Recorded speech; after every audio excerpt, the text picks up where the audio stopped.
then you need to be a fucking asset, not a liabilities. Meron tayong tinatawag na susi sa puso ng bawat kalalakihan. Ladies, madali kaming i-please, kaya nga madali kayong palitan. Ulitin ko, madali kaming i-please, kaya nga madali kayong palitan. Kasalanan mo kung bakit ka single. Okay? Hey, what's up guys? It's your boy Sublano Moto.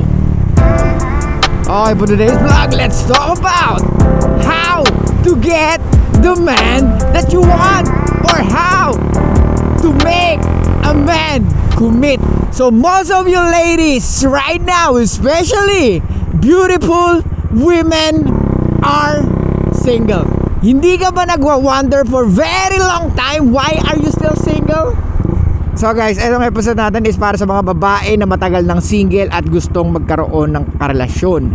Alam natin, ano man na naging trauma ng babae, she still want to be with someone they like and someone they love, admire, and respect. So ladies, there are two things na ginagawa nyo kaya hanggang ngayon single pa kayo. Etong dalawang rason na to ang nagiging dahilan kung bakit ka hindi nagkaka-boyfriend. Because of the dating market these days, nag-iiba ang psychology ng mga babae. Ano ibig ko sabihin? Women think they always deserve the best. They always think na maraming lalaki na naghahabol sa kanila. Pero ang totoo, walang naghahabol sa yung lalaki. Okay? Meron nag-hi, nag-hello, pero it doesn't mean naghahabol sa'yo. Tinitignan nyo lang kung magre-reply ka. So itong episode na to ladies, para sa inyo to na gusto nang magkaroon ng jowa. Hindi natin pinag-uusapan dito yung mga lalaki na ayaw nyo. Ang pinag-uusapan natin dito, syempre yung gusto nyo karelasyon. So it means that you like or you want to be with the high value guy. Okay? So we're not talking about yung mga lalaki na naghahabol sa inyo. Tandaan nyo, para malinaw sa inyo, mga babae, makinig kayo. Karamihan sa inyo, or most of you guys, or most of you ladies, looking for high value guy. Tama? Pero ang gusto nyo, wala kayong gawin in order for you to get that guy. Most of you, naniniwala kayo sa pamamagitan ng ganda nyo, it's enough to get the guy. No, it's not. So hindi mo pwedeng gamitin ang ganda mo lang sa lalaki na high value guy. Dahil unang-una, you are not the price. You may be the price sa lalaki na naghahabol sa'yo. Pero pag ikaw ang naghahanap ng lalaki na high value, by default, he is the price. Okay? Compare sa lalaki na naghahabol sa'yo at hinahabol mo, yung lalaki na hinahabol mo ay mas maraming kayang i-provide sa'yo. O let's say, sige, hindi mo hinahabol. Siyempre, lahat tayo may criteria, lahat tayo may preference kung anong lalaki, kung anong babae ang gusto natin, diba? Pero dahil babae ang pinag-uusapan natin ngayon, let's talk about yung mga dapat nyong gawin in order for you to attract the guy that you want to be with. Ladies, let's be honest, men are the price. Ulitin ko, we are the price because if you are looking for high value men, then you need to do your work. Marami sa inyo dinadaan lang sa ganda, pero walang alam kung paano i-retain ang guy. Being attractively gorgeous is good, pero it's not enough for a man to commit with you for a long term. Tandaan mo, pag hindi mo ginawa tong two things na to, you will never ever get the relationship that you like. Ladies, dalawa lang ang gagawin nyo in order for you to get the man that you like or the man that you want to be with forever. The problem is, because of the society is telling you with your beauty, with your looks are enough to get the relationship. No, it's not. Men reject women covertly. We will never say or tell you what we don't like about you unless malakas ang loob niya or may ball siya when it comes to relationship. Okay? Karamihan na lalaki hindi sasabihin sa'yo kung anong ayaw niya sa'yo. Pero may mga lalaki na sasabihin talaga sa'yo in your face, ayoko ng ugali mo, ayoko ng ganyan because it doesn't work for me. Stop manipulating me because alam ko na kaagad na minamanipula mo yung gusto mong mangyari. So may mga ganun lalaki. So ladies, kung ayaw nyo ma-reject covertly, then you need to improve yourself. Alam nyo ba ladies kung anong rason kung bakit until now single ka pa rin? Kung bakit for so many years single ka pa rin? Kung bakit ang ganda-ganda mo, ang sexy-sexy mo, single ka pa rin? Not because we are fucking intimidated with beautiful women. Uulitin ko, pag ikaw ang babae na may access sa bawat lalaki, ibig ko sabihin, napakadali i-please ng lalaki as long as may access ka sa kanya. You can get any man that you want as long as you have access with him. Ibig ko sabihin, nag-uusap kayo, nagkakasama kayo, okay? Ano man ang profession niya, you can get the relationship that you want if you have access with him. The only problem with you ladies is because you don't want to do the work. The reason is because of your pride. Isa yan sa mga rason kung bakit single ka ngayon. Kasi wala kang ginagawa how to retain men. All you do is to stay beautiful, na hindi mo alam na hindi lang yon ang hinahanap ng lalaki. You don't know what men want. You don't know how men operate. Kayo mga babae kayo, ang lalakas ng loob nyo sabihin, ang lakas ng intuition nyo, alam nyo kaagad kung nagloloko ang lalaki. Bakit hindi nyo malaman pag hindi masaya ang lalaki nyo or ang boyfriend nyo sa relasyon nyo kung talagang malakas ang intuition nyo? Why? It's because of your fucking pride. Ang daming memes ngayon, nagalit siya, nagalit ako, mali siya, mali pa rin ako. Diba? Yun yung makikita mo sa mga memes.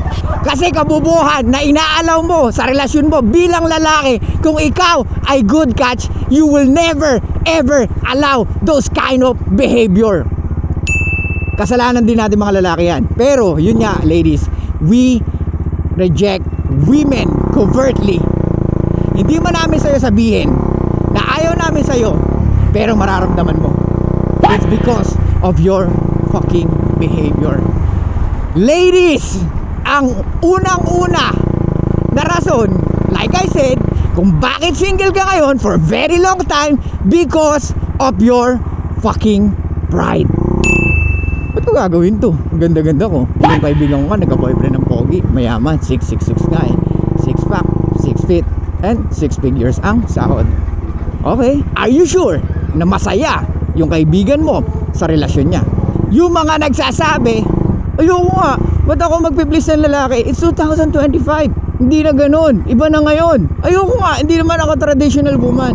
Well, tandaan nyo ladies, yung attraction natin is hindi nagbabago. Ano man ang hinahanap mo sa lalaki at ano man ang hinahanap ko sa babae, naka-ingrain na yan since the beginning of time. Hindi pa nag-meet ang Homo sapien at Neanderthal, yan na ang attraction natin. Kaya stop thinking na it's 2025, hindi mo dapat gawin yung gagawin mo.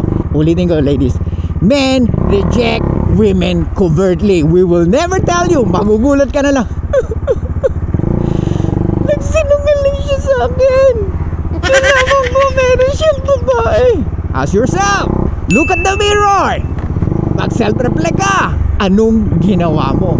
Men will always stay with a woman kahit masakit sa ulo, as long as nakikita niya na nagpo-progress ka, as long as nakikita niya na may ginagawa ka para sa relasyon nyo. Pero kung wala kang ginagawa at puro ka lang extract ng value sa buhay niya or sa resources niya, then you are easy to replace.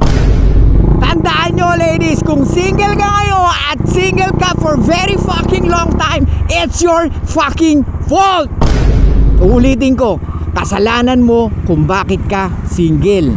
Hindi kasalanan ng lalaki, dahil unang-una, napakadali i-please ng lalaki. Napakadali mag-commit ng lalaki as long as nakukuha niya yung value na gusto niya sa babae. Ladies, kasalanan mo kung bakit ka single. Sa lalaki naman, Brad, kung matagal ka na single or hindi ka nakaka-full or you're still a fucking virgin, it's because you don't know how to attract women's interest. Wala ka ring idea kung anong gagawin mo para magustuhan ka ng babae. Gets? Ang problema sa lalaki is yung kanyang game. Once na never siyang in a relationship or never siyang nagkaroon ng karelasyon, kahit na sabihin natin pogi siya, kahit na sabihin natin may pera siya, maraming lalaking mapera, maraming lalaking gwapo, pero wala siya sa relasyon na gusto niya or hindi niya makita yung babae na pinapangarap niya. Ladies, madali kaming i-please, kaya nga madali kayong palitan. Ulitin ko, madali kaming i-please, kaya nga madali kayong palitan. Okay?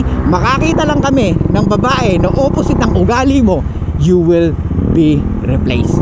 That's the one reason why you are still single, is because of your pride. Tandaan mo, pwede mong gamitin yung pride mo sa ibang bagay. Maybe for your career, maybe for... You ever had a dreams that you want? What the fuck are you talking about? Tandaan mo, pwede mong gamitin yung pride sa ibang bagay. Yung alam mo makakatulong sa'yo sa buhay mo, or pwedeng sa career mo, or pwedeng sa mga bagay na dapat gamitan ng pride. Pero hindi mo pwedeng gamitin ang pride mo if you are looking for a healthy, fruitful, and long-term relationship. Especially sa lalaki na pinapangarap mo. So ladies, tandaan nyo, you have the master key. Meron tayong tinatawag na susi sa puso ng bawat kalalakihan, at kayo ang may hawak nun. In order for you, for a man to commit or ibigay sa inyo yung relasyon na gusto nyo, is you need to be a fucking useful. You need to be a fucking useful. Hindi ka useful sa buhay niya. Kaya yung ibang lalaki, panay banat lang sa inyo. Yes mo? Hindi ka naging useful. You never even help him. Tandaan mo, kung gusto mo na nasa tabi ka ng lalaki na pinapangarap mo, then you need to be a fucking asset, not a liabilities. Guys, ganito yan. Pag kumuha ka ng babae or pag mag-girlfriend ka, make sure she's providing value. Imagine niyo ladies, ganito Let's say, businessman ang boyfriend mo, or alam mo yung mga bagay na pangangailangan niya, alam mo yung mga bagay na hirap siyang gawin. Kung matutulungan mo siya doon, you will become valuable person in this life. Walang pinagkaiba yan sa trabaho. During pandemic, nagtanggalan. Sa trabaho ko, nagtanggalan. From manager hanggang sa baba. So, sino unang tinanggal? Yung mga nasa probationary. Yung under probation. Diba? So, dahil wala pa sila na po-provide na value, they need to kick out. Okay? Kick out sila ng company because they haven't providing value yet, and still they getting the salary. So, ano yung sumunod doon? Managers. Why? The company still, kasi ilan yung manager sa company namin? 3. So, tinanggal yung 2 na managers. So, ang natitira is yung pinaka-head. Kumbaga, meron siyang kanang kamay at meron siyang kaliwang kamay. So yung kaliwat kanan niyang manager, tinanggal. Kasi ano sumunod doon? Yung mga tao na hindi nagpo-provide sa company or yung hindi nag-hit ng budget. So syempre, I'm working in sales.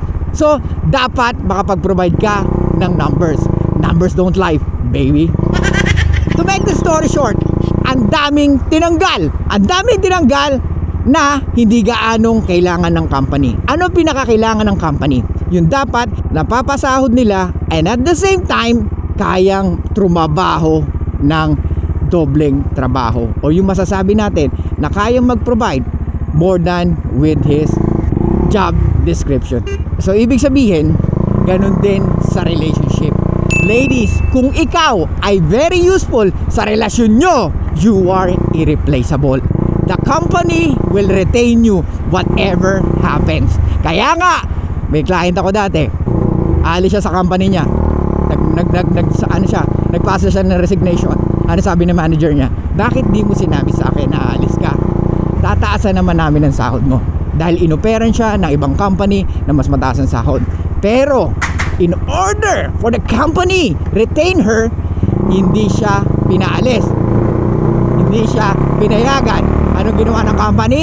Inoperan doble ng offer ng kalaban. So ganun dapat, ladies. You need to be a fucking useful. Hindi ka puro extract sa amin. Kasi kung ganun lang ang gagawin mo, you should be a fucking trophy wife.